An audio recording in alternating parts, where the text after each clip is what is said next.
Cool. And we're off. So thanks everybody for coming along. Good to see so many happy smiley faces here with us today. I'll just quickly recap the agenda and we'll get straight into it. So to start off with, we have me. For those that haven't met me before, nice to meet you. I'm Stuart, I head up the digital team. And we're going to go into the community latest, the community approach with Charlotte and Bethan. And then we're going to hear some exciting stuff from our Stripe partners about how research can help us understand emergencies, provide a scale-up support at risk communities or in emergency. That stuff, which sounds awesome. Stripe's cool too. So I'll stop gassing and I'll hand over to yourselves. Thanks, Stuart. So great. So thanks for coming, everyone, today. So we're going to talk in our show and tell number 12 about engaging communities and how we've been doing that a bit more creatively and what we found doing it. So as some of you may know already, but just in case you haven't, so as a team, we are trying to understand how the British Red Cross can be more locally led and community led. So we want to understand how we can be more present and relevant for local communities. Now we've started with that grey circle that you can see on the screen, really wanting to understand about communities and then understanding where the Red Cross fits into that space. So we are currently still in the discovery, but right at the end now, we've finished our research and now we're synthesizing, which is really great to understand then what we'll be taking through to the testing phases. So our approach, that's our approach, and our discovery question in this phase, just in case you don't remember, is to engage and understand the strengths and needs of communities in high risk, low resource places. So as always, let's have a conversation. If you have any questions, thoughts at all, please put them in the chat. We should have plenty of time at the end to go through them. So as we started the research, it was really clear from hearing from the first few people that we're not the first team or researchers to be working in these three areas, in Neath, Nelson and Camborne.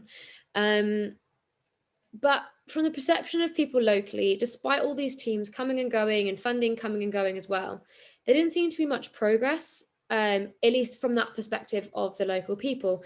And that led to feelings of frustration, also a lack of trust. So we really wanted to break that cycle with our research and do some real co-creation and create opportunities for growth in the community by connecting us and sharing our information really regularly in a number of different ways. So one of these techniques we're going to use is community events. So the idea was, after all of our interviews, that we would be bringing together different groups of people from across the three towns to further discuss some of the challenges, the strengths, and the community dynamics. We also run an exercise at the end of every event, kind of understanding what people have to offer and also what people need. So skill sets, talents, things that maybe they haven't been offering or even sharing regularly up to this point, or maybe they have, but things that they maybe actually like to offer people in their community if they had the opportunity to do so. And it also gives people the vulnerability and the space to share what they were struggling with, what they need help with, and what would help them thrive. We had some really awesome outcomes from this. In almost every event, there was at least one situation where we managed to really link people up. And something that really stuck with us as a team was in an event in Neath. There was one gentleman who expressed some real challenges he was facing with his mental health. It was complex conditions and he was feeling really alone and really wanted some support and was kind of reaching out for that. Amazingly, someone else on the call was a trained counsellor and offered him four free counselling sessions right there on the spot, and we connected them up. So it reminds us of that insight we've spoken about a number of times, that if you don't know what's available, you really don't know. And by simply just making people aware of people's challenges and also what people have that they can share, we can create more positive outcomes in communities. Now, whilst there were some really positive things, we also didn't quite get the breadth of people we were looking for. We didn't have as many signups to events as we were hoping for. And we kind of reflected on why this might be. So the first is that we know that online events aren't everyone's cup of tea. I think it's fair to say we're all zoomed out at the moment, and joining another Zoom event in your free time was just maybe a little bit of an ask too far. The second is that there's still a digital divide. We've heard it across all three communities. Even if people wanted to join, a number of people aren't able to. And that was a real frustration, especially being in a pandemic, not being able to be there in real life. And the third is that we aren't a trusted voice yet. People have no reason to engage with us. They have no reason to want to join our events because there's not that relationship between us and people locally. So those are kind of our 3 reflections, but we wanted to be a bit more creative. So we thought, how else can we go about this? What else can we do to engage with more people locally and hear their voices? And Bethan is going to take you through that. Yeah, thank you, Charlotte. Yeah, one thing we've really had to do is to think outside the box. One example of what we have done is what is called a Facebook takeover that we run on the Neath Town Talk Facebook page. Now, this is a Facebook page that's got 6,700 members altogether, which we are told has also increased since our takeover. What we did was to have full control of that Facebook page for one evening for 2 hours, where we could engage with the people in the community in a place that they are already communicating and feel comfortable sharing thoughts and ideas. So this was an opportunity to hear thoughts of a wide number of people from varying parts of the community. We started off by asking some fun questions so that we could get people engaged and boost the chances of people seeing and interacting with our posts through the Facebook algorithm. So one of the posts that we posted there was to describe Neath in 3 emojis. And we got quite a few emojis looking like the following. So by getting people engaged in a fun way, they then started to comment on some of our other posts. So to help us understand what people see as strengths, we asked people what it is that makes them proud of Neath. And we also gained some amazing insights from this post also.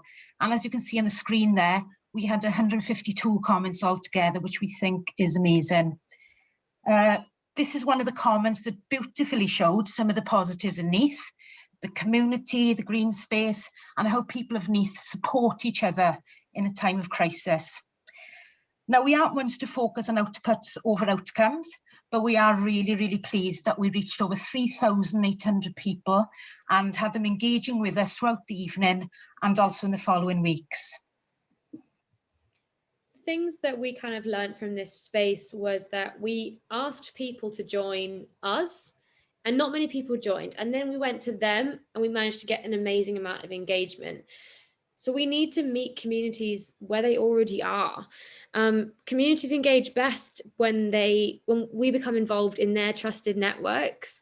And by going to the Facebook page, it's where the communities already congregate and discuss things in a way that they feel comfortable and secure. And we can't, so reflecting on this, we can't expect this build it and they will come attitude. We tried that and it doesn't resonate with people locally.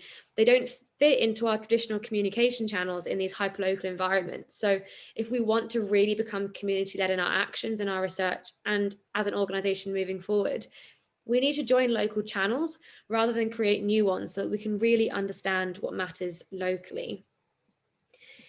So we kind of have a few thoughts going forward, as we always end with a few questions of where this leaves us. So the first is, where else can we go and speak with people where they're already communicating? We have the added challenge of a pandemic, but we also know that Facebook isn't where everyone in the community is. We know that, especially with the younger generation and the elder generation, that many of them aren't on Facebook at all. And also further to that, what about those who aren't digitally enabled? How do we engage with those individuals?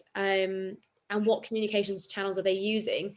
Through our research, we've heard a lot about Facebook and we've heard a lot about WhatsApp groups, but still not everyone's involved in them. And in a non-digital way, how do we do that? Is it possible at all? Sorry, Charlotte, to interrupt, just to say we're about there on time, I'm afraid. That's cool. We're on the last point. Cool. So the next is that we know that they're going to be a challenge opening up in terms of communication. This isn't how we work as an organization at the moment. So what are the challenges going to be there? And finally, how do we continue to build on and replicate this engagement to keep momentum going? Neath has a great Facebook community, Camborne and Nelson don't. So how do we build on what we've already built, but also continue and replicate this in our other towns in the ways that work for those communities? That's all from us. Thank you. And have anyone got any thoughts or questions? Cool. Thanks, Charlotte. We'll open it to the floor. We have a few minutes for any questions. I'm going to kick off because I'm talking already. I think that's brilliant, and I think it's really insightful. And kind of those things that make sense when you hear it, that you go to the people who already are. You know, you can't communicate with somebody to say, come here, if you're not communicating with them, so go find them where they are, that kind of stuff. Are you working at all with the social media team on any of this?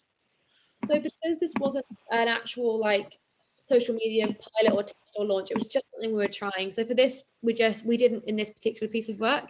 It'll be interesting to see how it evolves and what we want to do going forward. But at this moment in time, we just wanted to try it and see what would happen. So that was just why we kind of went ahead and gave it a go. Cool, makes perfect sense. Thanks. We've got like 2 more minutes if anyone has any questions at all. Yeah, Charlotte, it's Martin here. Hi, Martin. We spoke on the phone before. With regard to the digital divide,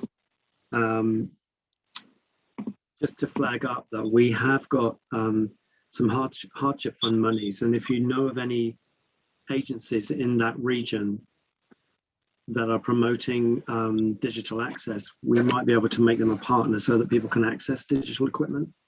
Okay, cool. That's really awesome to know about, Martin. Thank you. Is that specifically just in the Cornwall region, or is that across the UK? It is across the UK, but like you, I'm targeting Cornwall right now, but yeah, of course it's open to all. That's great. Just wanted to check. But really helpful. Thank you. Just drop me an email with the agency information, and I can send out the appropriate instructions and so forth. Cool. Thank you so much. Any more for any more? Anybody else got a cue for Charlotte? If not, I'm going to ask one last one, which is, I think those last points you put up were really interesting as well. I'm interested in how you answer those questions. If there's any support you need from others to answer those questions. Good question. So a lot of it is going to be trying, I think, especially with Nelson and Campbell, and we have been engaging on Facebook, and they're just not channels that are actively used. So I think a lot of it's going to be continuing to just like trial and error in terms of just reaching out to people. We've done a lot of community mapping on what groups are there, and I think we're going to have to spend some time reaching out to groups and asking what channels they're using even more depth. So I think a lot of it's going to be like networking conversations in terms of that communication side.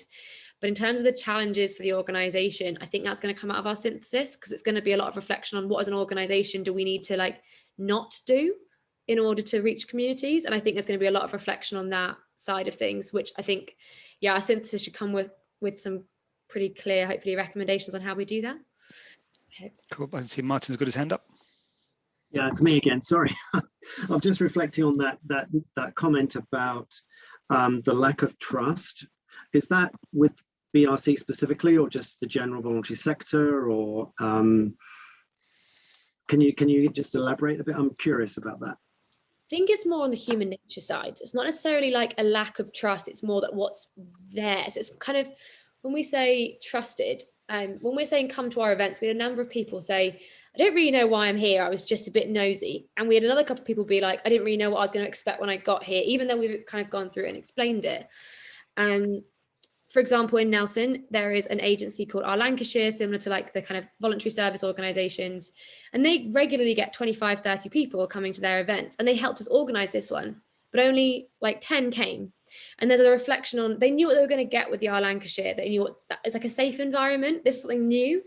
And we often know that what happens is you first get those who are like curious, and then they spread out and out and out and out. So we're hoping that next time, if we try and do anything kind of event style, if that's what we want to do, by saying bring 3 friends, then there's already that trust that someone you know has asked you to come, rather than someone you've never met, an organization you've never engaged with, is saying come along. It's like, why and what do you want from me? It's not that we've done something to cause mistrust. It's more that we haven't got an existing relationship with a number of people locally.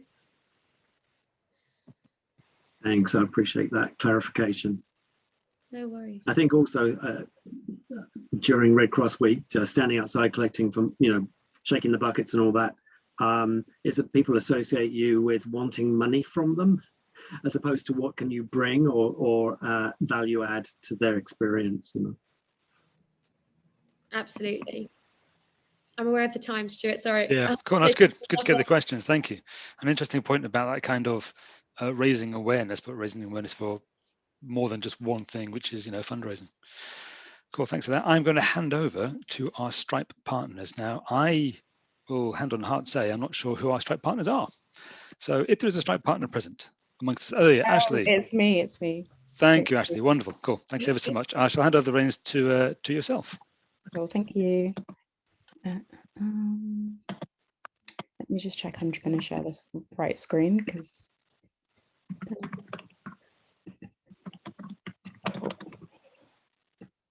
Are you seeing my whole desktop? Or are you seeing a screen? My whole desktop. Got the whole lot. Okay, I'm going to start sharing.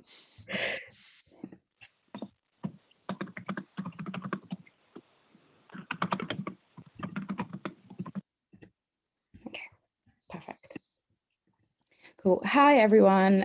My name is Ashley Evans. I'm a kind of independent service designer, but been working alongside Stripe Partners, who are a research consultancy based in London. Unfortunately, we kind of double booked presenting today. So Anna, who's usually like co-presenting with me, is in another meeting kind of presenting the same piece of work. So please bear with me. I'm like trying to do both of our jobs basically. But so I'm going to be talking about the research that we've been doing over the last 2 or so months for the VCSEP, which I'm not sure if everyone is familiar with, but kind of a very, very short, like snappy elevator pitch is VCSEP is a partnership made up of kind of national, regional and local VCS organizations or representatives around supporting and coordinating in response to emergencies, like high critical emergencies like flood, fire, terror attacks, that sort of thing. We were brought in on this project to kind of understand the needs and specific challenges of local organizations which serve at-risk and marginalized communities during emergencies and non-emergencies. And then from that kind of identify some opportunities and provide recommendations for optimizing the partnership to better meet those needs. And this work kind of came out from kind of a low level of interaction or engagement from organizations who support marginalized communities, and kind of EP seeing an opportunity to do more in this area as it is kind of a priority area for the EP. So what we've been doing over the last 2 or so months, we started off with some internal stakeholder interviews. So looking at the EP internally, understanding what activities currently happening, kind of what hypotheses there are about how we can better reach and kind of support these communities. We then went out and spoke to kind of 13 organizations in the Leeds and Bradford area, which is kind of the focus of our work, and to kind of explore what their contexts and perspectives are on the ground, what the needs and challenges are there.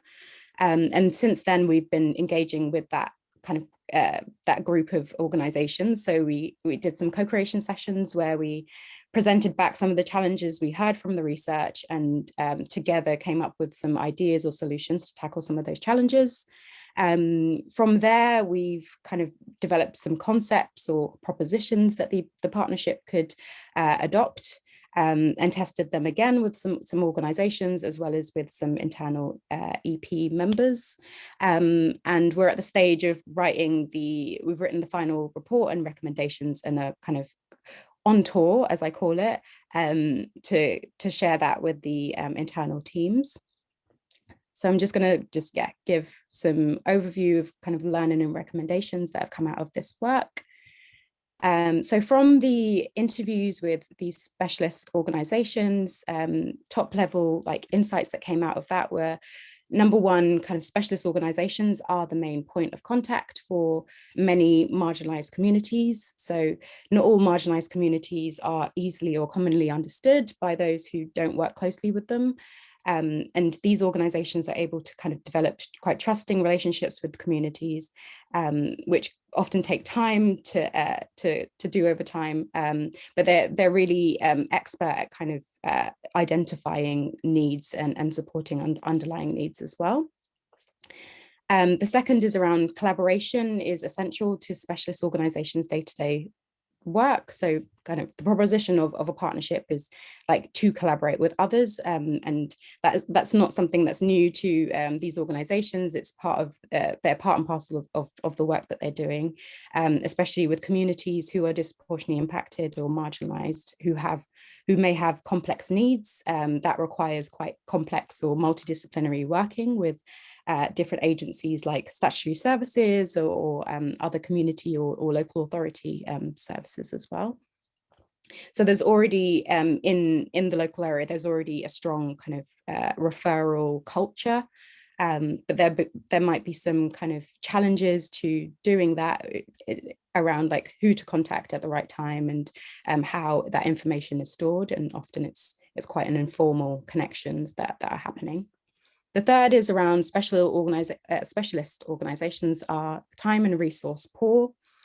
So some of these organizations are kind of heavily volunteer-led, or people who are working on a part-time basis, don't have much time free to kind of attend a partnership meeting or kind of attend anything kind of extracurricular, if there isn't kind of a clear value or proposition in return for it.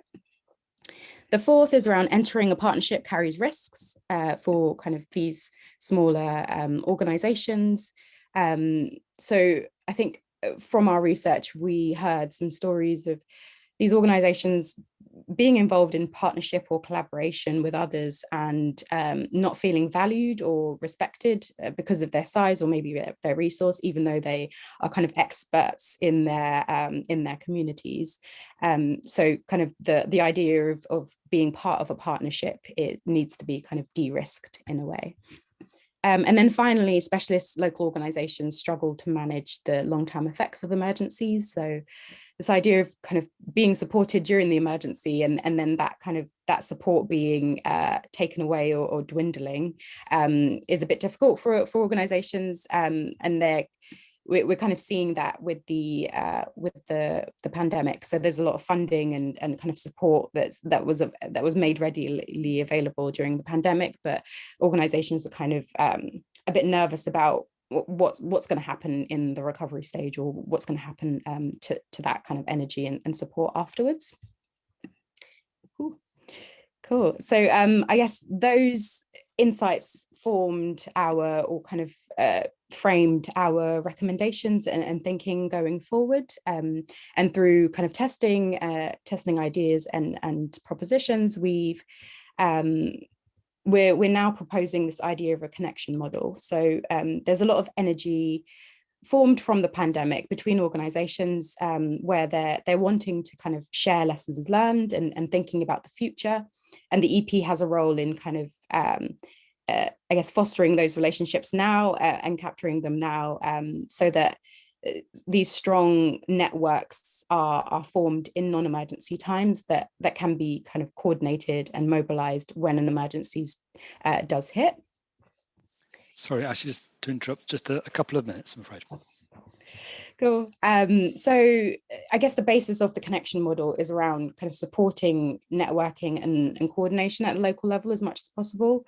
And we're seeing this best done through the connections that the partnership already has, which are with kind of infrastructure, what we call infrastructure organizations. So these are kind of larger, usually larger charities who kind of support other groups of smaller charities or grassroots charities, organizations. So it's around kind of supporting those infrastructure organizations to build the right connections into these specialist organizations and into the communities, and the partnership's role in kind of making sure that they're resourced to do that role. I'm going to speed through these next ones. But this connection model kind of depends on having quite clear propositions in times of non-emergencies and emergency. So why, kind of being clear about why an organization would engage with the partnership in times of non-emergencies, and what benefits they can get from that, so that in times of emergencies they can draw on that asset. I will not go through all of this, but we've been thinking about kind of the end-to-end experience of kind of collaborating in a partnership, and come up with some recommendations that sit underneath each of those. And then maybe one of the things that might be useful is around, so out of the research, a set of kind of positive partnership values came out of what organizations find or as important when collaborating and being part of a partnership. And there's them. I'm going to stop it there because I feel like I'm word vomiting everywhere. And just to say, yeah, the next step is, so we're sharing like the final report with the EP and are kind of going to come back together to look at lessons learned and think about next steps and priorities. Finn. Awesome, thank you, and congrats on powering through the last few slides as well. It's appreciated. Cool. Do you have any questions on that for Ashley from anybody?